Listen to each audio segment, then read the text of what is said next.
क्या है यार, मतलब लोग कहते हैं, ये स्टार्टअप की दुनिया का एक लॉजिक है कि अगर आपको किसी भी नई चीज में घुसना, पहले एक नीश को पकड़ो, यानी कि पहले स्पेसिफिक्स में जाओ कि आप ऐसा कंटेंट बना रहे हो जिसके लिए डिमांड बहुत ज्यादा है पर सप्लाई एकदम कम है। जैसे कि बहुत सारे लोगों को ना फैशन के बारे में जानना है, स्पेशली मेंस फैशन, तो इनिशियली आप मेंस फैशन के अंदर जा सकते हो, घुस सकते हो, उस ऑडियंस को केटर कर सकते हो। पर यह भी जानो कि अगर आपको लॉन्ग टर्म में पॉडकास्टिंग करनी है तो आपका पॉडकास्ट होना चाहिए हल्के से या पूरे तरीके से जनरल। तो इनिशियली अगर आपने एक नीश पकड़ा जैसे कि मेंस फैशन या रिलेशनशिप साइकोलॉजी या हॉरर, तो लॉन्ग टर्म में अगर आपको वो इनडायरेक्ट पेड पॉसिबिलिटीज क्रिएट करनी है, अगर आपको बहुत सारे व्यूज चाहिए, you have to go slightly general. और ये मेरा कंटेंट क्रिएशन का एक बहुत बड़ा लेसन रहा है। मेरे एक फ्रेंड है, भाई है, नैस डेली, वो ये मानते कि कंटेंट क्रिएशन ना एक सस्टेनेबल करियर नहीं है। वो मानते कि आप डेफिनेटली एट सम पॉइंट थक जाओगे कंटेंट क्रिएशन के थ्रू। मैं ये नहीं मानता, मैं ये मानता हूँ कि आप कंटेंट क्रिएशन से कभी थकोगे नहीं, क्योंकि आपके बैंक में पैसों की बरसात होगी अगर आपने सस्टेन किया अपने करियर को तो। बट द क्वेश्चन इज, आप अपने करियर को सस्टेन कैसे कर सकते हो? Choose a sustainable format of content creation, जो पॉडकास्टिंग है। ये ना एक परमानेंट जॉब हो सकता है आपके लिए, अपनी पूरी लाइफ के लिए। और ऐसे बहुत सारे एग्जांपल्स है। लैरी किंग बहुत मशहूर इंटरव्यूअर है, पियर्स मॉर्गन बहुत मशहूर ब्रिटिश सेलिब्रिटी है, उनकी भी शुरुआत इंटरव्यूइंग से हुई। जे लेनो बहुत बड़ा शो है इनका, बहुत सारे लोग हैं यार। सिमी ग्रेवाल के करियर को एक सेकंड इनिंग्स मिल गई इंटरव्यूइंग के थ्रू। Okay, this is a very easy career to build. ये पर इसकी शुरुआत होती है थीम सिलेक्शन के साथ। तो थीम सिलेक्शन को मैं रीराइट करूंगा as theme selection along with generalization trajectory, यानी कि शुरुआत में आपको एक थीम सेलेक्ट करनी है जिससे आपकी इनिशियल ऑडियंस कैप्चर हो सके। उसके साथ साथ एक लॉन्ग टर्म विजन होनी चाहिए कि यार 10 एपिसोड के बाद, 20 एपिसोड के बाद, 100 एपिसोड के बाद मेरा पॉडकास्ट कहां होगा। अगर आपने 100 एपिसोड रिलीज किए हैं और अगर तब तक आपकी ऑडियंस आपके पॉडकास्ट को कंज्यूम कर रही है, तो वो ऑडियंस आपके पर्सनैलिटी को जान लेगी। उन्हें ये पता है कि ये इंसान कैसे है। कीप दैट माइंड, और ये गोल होना चाहिए आपका। That's how you create a loyal audience. आप लोग मुझे जानते हो, आप लोगों का ट्रस्ट मेरे में है कि हाँ यार ये इंसान ना स्मार्ट बातें करता है। I know, that's why you have bought this course. पर इसकी शुरुआत कहां से हुई? आपने मेरा एक पॉडकास्ट देखा, आपने मेरे पर्सनालिटी को जाना, या आपने मेरा कंटेंट भी देखा, आपने मेरे पर्सनालिटी को जाना। आई नो कि आप में से सारे लोगों ने एक तो एपिसोड देखा होगा मेरा। यू नो माय पर्सनालिटी, इसलिए आपने कोर्स खरीदा है। Okay, by the way, this course is an indirect paid possibility. Coming back to reality, तो आपकी मेंटालिटी क्या होनी चाहिए एट द स्टार्ट? आपको एक थीम सेलेक्ट करनी चाहिए कि हाँ मैं इस नीश को कैप्चर करूंगा। ये थीम ना क्रिकेट भी हो सकती है, थीम कुछ भी हो सकती है, but eventually you have to be a little more general. आपकी पर्सनालिटी बाहर निकल के आनी चाहिए पॉडकास्ट के थ्रू। बहुत बढ़िया ऑस्ट्रेलियन पॉडकास्ट है द ग्रेट क्रिकेटर, यहाँ वो बहुत ज्यादा नर्डी तरीके से क्रिकेट के बारे में बात करते हैं, पर बहुत ज्यादा करते हैं पॉडकास्ट में। और उस की वजह से ना दुनिया भर के क्रिकेटर्स उस वाले पॉडकास्ट को फॉलो करते हैं। मेरे सारे क्रिकेटर फ्रेंड्स उस वाले पॉडकास्ट को जानते हैं उनकी की वजह से, ना कि उनके क्रिकेट नॉलेज की वजह से। That is the truth about podcasting. आपकी पर्सनालिटी थोड़ी सी इंटरेस्टिंग होनी चाहिए, और जो जनरल डायरेक्शन आप ले रहे हो ना अपने पॉडकास्ट के लिए, वो इंटरेस्टिंग होनी चाहिए। People should get to know your heart. चलो ग्रेट क्रिकेटर को भूल जाओ, कम बैक हो, अंडरस्टैंड हर्षा भोगले। हर्षा भोगले ने अपने करियर में कितने रन्स मारे, कितने रन स्कोर किए, कितने विकेट्स लिए? 0 and 0। बेसिकली वो एक क्रिकेटर नहीं है, वो एक कमेंटेटर है। और हर क्रिकेट फैन इंडिया का, and you know what, international cricket fans भी, ऑस्ट्रेलिया में, इंग्लैंड में, साउथ अफ्रीका में, हर कोई हर्षा भोगले को जानता है, क्योंकि वो एक बढ़िया स्टोरी टेलर है।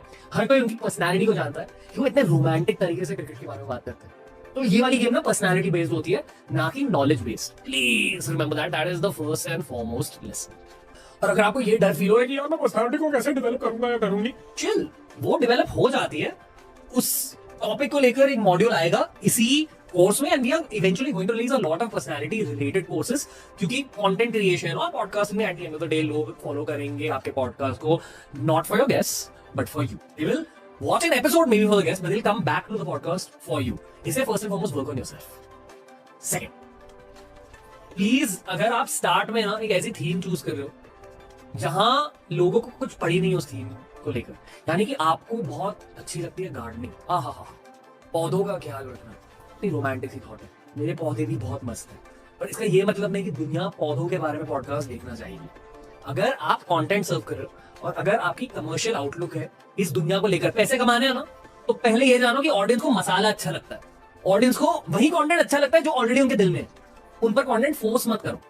व्हिच इज व्हाई जब हमने टीआरएस की शुरुआत की थी ना, पता है पॉडकास्ट की थीम क्या थी?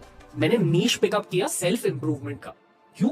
क्योंकि मैं सेल्फ इंप्रूवमेंट के पॉडकास्ट सुनता था, तब मैं जो रोगन के पॉडकास्ट नहीं सुनता था, और अब मैं जो रोगन का बहुत बड़ा फैन हो चुका हूं, क्योंकि मैंने खुद गेम खेली है and I understood what it took to be Joe Rogan. तब I almost kind of look at Joe Rogan as a casual podcast कि हाँ कर रहे हैं, ठीक है, पैसे भी कमाए, उनको ग्रोथ भी मिली, उनको व्यूज भी आ जाते हैं, पर ये नहीं सोचा कि यार ये पॉडकास्टिंग वर्ल्ड का लेजेंड है। मैं खुद सुनता था टिम फेरिस को, जिनके बहुत सारे सेल्फ इंप्रूवमेंट ओरिएंटेड पॉडकास्ट है। वो लोगों से ये पूछते थे कि आपके दिन भर के रूटीन के बारे में बताओ, रात को सोने से पहले आप क्या करते हो, यहां तक आप पहुंचे हो तो आप यहां तक कैसे पहुंचे हो, आपकी लाइफ जर्नी क्या रही है, आपकी बिजनेस जर्नी क्या रही है। वो थोड़े से बायोग्राफिकल पॉडकास्ट करते थे, वो थोड़े से सेल्फ इंप्रूवमेंट ओरिएंटेड पॉडकास्ट करते थे, और यहां मैंने मेरे लाइफ का पहला बिजनेस लेसन यूज किया।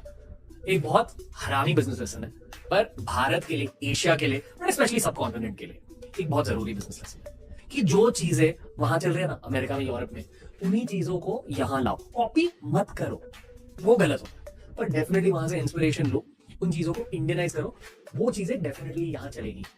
इसलिए मैं कहता हूं कि पॉडकास्टिंग ना कहीं नहीं जाने वाली। लोग ये कहते हैं कि यार अभी तो पॉडकास्टिंग का ट्रेंड चल रहा है, पर trends come and go, podcasting की ट्रेंड जाएगी नहीं। लोग थक जाएंगे पॉडकास्ट बना बना के, पर जो लोग डटे रहेंगे ना, they are the ones who will actually make bank, they are the ones who will earn a lot of money.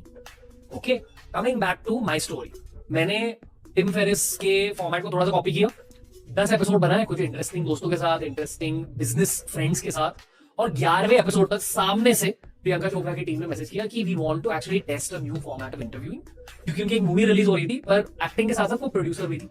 तो उस टीम को लगा, प्रियंका चोपड़ा की टीम को लगा कि यार इनको एज अ प्रोड्यूसर थोड़ा सा प्रोजेक्ट करना चाहिए, बट हम कैसे प्रोजेक्ट करें, क्योंकि जो एग्जिस्टिंग मीडिया हाउसेस थे वो बहुत बॉलीवुड सेंट्रिक सवाल पूछते थे, बॉलीवुड सेंट्रिक इंटरव्यूज करते थे, सिर्फ एक ही जो थोड़े से गहरे सवाल पूछता था, और वो के सामने बैठा। इसलिए the team reached out to us. Okay, we just had a हटके प्रोडक्ट। उसी तरह अगर आपको ये पता नहीं कि यार आपकी थीम क्या होनी चाहिए, मैं हमेशा मानता हूं कि पहले 20 से लेके 30 एपिसोड हल्के से एक्सपेरिमेंटल होने चाहिए। एंड अगर आपको पता नहीं कि कौन सी थीम के साथ आपको पॉडकास्टिंग वर्ल्ड में घुसना, तो फिर आपकी पर्सनैलिटी, आपकी थीम होनी चाहिए। इसलिए हमारे शो का नाम था द रणवीर शो, क्योंकि मुझे पता था कि यार मुझे थोड़ी सी ना जनरल गेम खेलनी है। I knew at some point हम सेल्फ इंप्रूवमेंट के बियॉन्ड चले जाएंगे। जो एक बड़ा हॉरर का फेज आया था ना, ये मेरा सपना था तब कि यार हमें ना हॉरर पॉडकास्ट बनाने चाहिए। तो भूत शो के बदले हमने द रणवीर शो अपनाया, because I also knew that horror is too specific a theme. अगर वहां से हमने शुरुआत करी, then I won't be able to generally grow. उसी तरह कीपिंग इन माइंड, भारत में स्टार वन नाम का एक चैनल आता था, जो मेरे बचपन में एक बहुत बड़ा मीडिया रेवोल्यूशन था। बहुत सारे लोग स्टार वन का कंटेंट देखते थे। स्टार वन पर एक शो आता था, मानो या ना मानो, इरफान खान होस्ट करते थे उस शो को। अभी मानो या ना मानो definitely was inspired by रिप्लीज believe it और नॉट, जो एक और मशहूर अमेरिकन शो था। इन दोनों शो में कॉमनैलिटी थी ह्यूमन इमोशन ऑफ मिस्ट्री। बस दोनों ही भूतों के बारे में बात करते थे, ऑकल्ट के बारे में बात करते थे, उसके साथ साथ क्रेजी ह्यूमन स्टोरीज के बारे में बात करते थे। और रिप्लीज बिलीव इट और नॉट को भी बहुत सारे व्यूअर्स मिले। मानो या ना मानो भी लेजेंडरी शो बन गया, क्योंकि डेफिनेटली उन लोग ने हॉरर कंटेंट क्रिएट किया, उसके साथ साथ बहुत ज्यादा mysterious content, historical content, lost history oriented content, story telling content, वैसा भी कंटेंट बनाया। तो अगर आप कमर्शियली घुस रहे हो, my point is just be general.